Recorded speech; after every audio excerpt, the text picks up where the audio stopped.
Booty Series 8e. Alors aujourd'hui je vais vous montrer un exercice qui est excellent pour augmenter la connexion de vos muscles grands fessiers. Donc pour rappel, les grands fessiers sont responsables du bombé de la fesse et aujourd'hui on va faire des extensions sur le banc à lombaire. Alors vous allez peut-être vous dire bah ouais mais le banc à lombaire c'est fait pour les lombaires.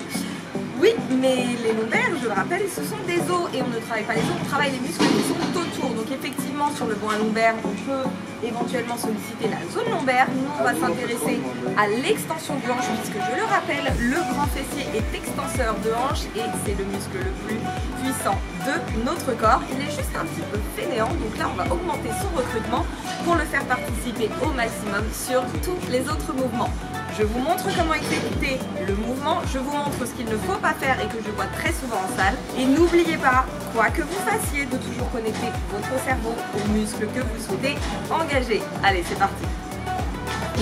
Vous allez donc régler votre banc de manière à ce que celui-ci n'entrave pas la flexion de vos hanches. Vos pieds sont bien calés contre les plateformes, les chevilles sous les petits boudins. Vous démarrez bien entendu tête en bas de manière à bien étirer vos muscles fessiers. Et lorsque vous montez, focalisez sur l'action mécanique des fessiers en contractant ceux-ci au maximum. Imaginez que ce sont eux qui tractent le haut de votre corps. Et lorsque vous êtes en haut, maintenez la contraction à son point culminant avant de redescendre. Sur cet exercice, il est indispensable que vous soyez pleinement conscient de l'activité de vos fessiers, donc restez concentrés et serrez-les au maximum. C'est vous qui êtes aux commandes et c'est vous qui allez déterminer l'intensité de cet exercice et donc son efficacité. Faites bien attention lorsque vous êtes en haut, gardez toujours le nombril rentré vers l'intérieur, donc vos abdominaux sont solidement contractés, ce qui vous permettra de ne pas compenser avec le bas du dos et surtout de ne pas relâcher vos muscles fessiers et donc de passer à côté du mouvement, ce qui serait bien dommage. Une fois que vous avez bien saisi le mouvement, vous pouvez effectuer des répétitions partielles en descendant un petit peu moins bas, ce qui aura pour conséquence de maintenir une contraction constante et d'axer le travail sur la phase concentrique du mouvement. Je vous garantis une sensation de brûlure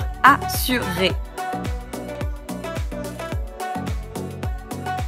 Donc là, vous l'avez vu, je garde mes abdominaux contractés en permanence pour pouvoir maintenir mon bassin en position neutre et du coup, ne pas travailler en extension lombaire puisque le but c'est de faire une extension de hanche pour engager les fessiers. Donc c'est pour ça que je marque bien d'ailleurs la contraction des fessiers quand je suis en haut. Malheureusement, souvent ce que je vois dans les salles ne ressemble pas du tout à ce mouvement-là et j'ai un petit peu de mal à comprendre d'ailleurs pourquoi les personnes l'exécutent parce que ça flingue le dos. Je vous montre tout de suite, je pense que vous l'avez déjà vu, vous l'avez peut-être déjà fait malheureusement, mais en tout cas une chose est sûre, vous ne le referez plus jamais. Attention, ça va piquer les yeux.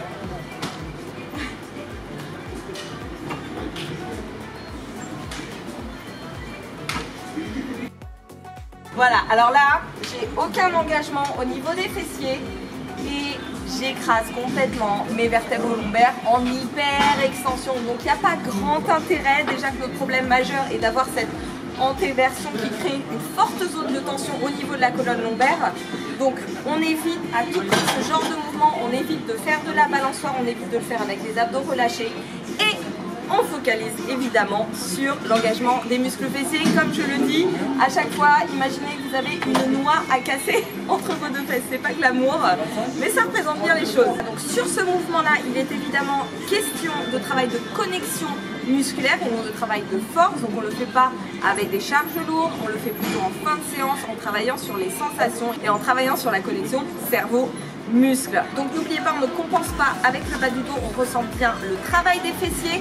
Si éventuellement vous êtes extrêmement talentueux et vous êtes sûr de ne pas du tout compenser avec le bas du dos, vous pouvez ajouter un poids que vous mettrez contre votre poitrine. Mais je le rappelle encore une fois, on n'écrase pas ses lombaires, on travaille les fessiers. J'espère que cette vidéo vous a plu. N'hésitez pas à liker, n'hésitez pas à partager. Je vous retrouve toutes les semaines pour une nouvelle Booty Series. N'hésitez pas à aller voir les précédentes si vous ne les avez pas encore vues. Et je vous dis évidemment à la semaine prochaine pour une nouvelle vidéo.